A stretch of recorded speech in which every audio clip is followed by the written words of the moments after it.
விமானப்படை அணிவகுப்பு நிகழ்ச்சியை முன்னிட்டு இன்று முதல் வரும் 6ஆம் தேதி வரை சென்னை மெரினா கடற்கரை பகுதி சிவப்பு மண்டலமாக அறிவிக்கப்பட்டுள்ளது. ட்ரோன் உள்ளிட்ட பொருட்கள் பறக்க சென்னை மாநகர காவல்துறை தடை விதித்துள்ளது. இதுகுறித்து சென்னை பெருநகர காவல் ஆணையரகம் வெளியிட்டுள்ள அறிக்கையில், விமானப்படை தின அணிவகுப்பு 2024 நிகழ்ச்சியின் ஒரு பகுதியாக பறக்கும் மற்றும் ஏரோபாட்டிக்கல் நிகழ்ச்சிகள் வரும் 6ஆம் தேதி சென்னை மெரினாவில் நடைபெற உள்ளது.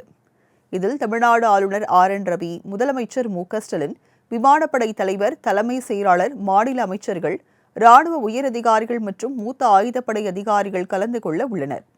இதனை முன்னிட்டு ஒத்திகைகள் இன்று முதல் வரும் 5ஆம் தேதி வரை மெரினா கடற்கரை பகுதியில் நடைபெற உள்ளது. எனவே பாதுகாப்பு அலுவலின் பொருட்டு சென்னை மெரினா கடற்கரை பகுதியை இன்று முதல் வரும் 6ஆம் தேதி வரை சிவப்பு மண்டலமாக அறிவிக்கப்பட்டு ட்ரோன் உள்ளிட்ட எந்த விதமான பொருட்களும் பறக்கவிட தடை விதித்து உத்தரவிட்டுள்ளது. இதேபோல் சென்னை சர்வதேச விமான நிலையம் விமான அட்டவணையில் மாற்றம் செய்துள்ளது.